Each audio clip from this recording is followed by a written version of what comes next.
Did Derek Mason fail Vanderbilt, or did Vanderbilt fail Derek Mason? How about both? Mark Rogers TV, the voice of college football, breaking down the game we love. Please like, comment, share the videos on social media. That way people know that we're here. And subscribe. Hit that bell for the notifications as well. Derek Mason went 27-55 at Vanderbilt. That is actually a decent record at Vanderbilt over the football history of this program. One of the most inept in college football history. However, at the same time, he followed James Franklin, who parlayed back-to-back 9-4 seasons and 5-3 finishes in the SEC. Let that sink in. James Franklin, in 2 consecutive years in the SEC, went 10-6. Derek Mason won 10 games in the SEC as well. James Franklin 10-6 those last 2 years. Derek Mason 10-46. So James Franklin parlayed that into a top 10 job at Penn State. So should that be the bar? The James Franklin success at Vanderbilt or otherwise? Well, I think it's a little bit of both. I would expect that Vanderbilt, if they would put some money into football, put some resources into football, focus on football, and understand that, yes, it's a difficult climb in the toughest conference in America, but if they're not going to be a laughing stock, that they need to pour money and resources and time and actually offer some money to Derek Mason's successor, who made $2.5 million. That's a nice earning. That's a nice salary and income, I think, for most of us. But let's also consider that there are many a coach across not just the Power Five, but dipping well into the group of five that earn more than $2.5 million per season. So Derek Mason's run, not successful, 27-55, only 2 bowl appearances in his 7 seasons there at Vanderbilt. Actually, this is his 6th season. He started in 2015. Remarkably, he was the 4th highest tenured coach in the SEC behind Saban, Malzahn, and Stoops. Derek Mason lasted that long. Of course, the expectations at Vanderbilt are mighty low. 0-8 this season. Vanderbilt, for as bad as they've been for 117 years of football, have never gone an entire football season winless. They could accomplish that this season. Again, 0-8 this season under Derek Mason. His final accomplishment was sending a female place kicker out as the first Power 5 football player, if you consider a place kicker a player per se, out for that final game, and made history. But the football side of it was not pretty, not good. It was unacceptable. 41-0 loss to Missouri. 41-0. They were completely annihilated in the game, giving up 603 total yards to Mizzou while only gaining 185.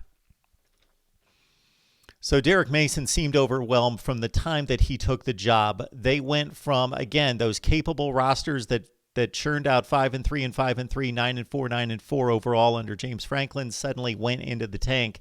So he had some talent there left over from the James Franklin tenure that he couldn't parlay into good teams. They were immediately taken down by a group of 5 teams in their non-conference schedule that first season, and Derek Mason never really recovered. He did make, again, 2 bowl game appearances against Baylor and NC State, and they lost both of those games, and it just got worse and worse from there. After that 2018 appearance in a bowl game, another awful season last year, they are 3-17 in their last 20 games. They are also 1-15 in their last 16 SEC games. So Derek Mason came in to build upon what James Franklin had done and also extend what his mentor and boss had done on the West Coast, David Shaw at Stanford. As a black head coach who succeeded there at Stanford in leading that university to Pac-12 championship games, major bowl games, Rose Bowls. Then Derek Mason, as one of the main contributors there, defensive coordinator under David Shaw, came to make Vanderbilt the Stanford of the SEC. Stanford, Duke, Northwestern, those teams have succeeded on the football field, specifically Northwestern and Stanford, of course, reaching their conference championship games in the last few years. But Vanderbilt would never be able to come anywhere close to those successes. And again, the most difficult conference in America, there has to be a commitment to succeed. What should be expected of Vanderbilt?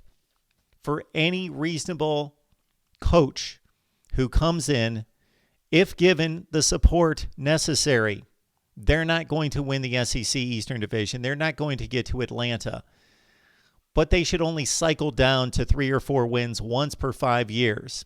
They should have that opportunity every 4 or 5 years to jump up and possibly challenge for 8 or 9 wins with a typically soft non-conference schedule. If you go 2-6 or 3-5, possibly in conference, and then win basically all your non-conference games, as you should at Vanderbilt against, again, the way they schedule, then you're going to win 6 or 7 football games. And that should be the goal, I would think, most years, to go to a bowl game at Vanderbilt. And Derek Mason only accomplished that twice, and at the very bare minimum rate of a 6-7 finish those 2 particular seasons. Again, he made $2.5 million. The school should pay $4 million for a football coach. They're in the SEC. Again, group of 5 coaches make more than Derek Mason. And also keep in mind, despite the high academic standards and playing in that difficult of a conference, look what happens when a school like Northwestern that still holds the high academic standards, doesn't bring in the big recruiting classes, pumps $260 million into a football facility, and Northwestern is on its way to a second division championship in the Big Ten in 3 years. Our thoughts on the Vanderbilt coaching situation: there's a long list of both group of 5 head coaches and also top-notch coordinators across the country who are being considered for the job or on that short list, or it's a rather lengthy list at this point. Leave us your comments below in regards to who you would like to see next up as the Vanderbilt head coach in replacing Derek Mason and trying to gain some respectability in Nashville for SEC football. Right here at Mark Rogers TV, the voice of college football.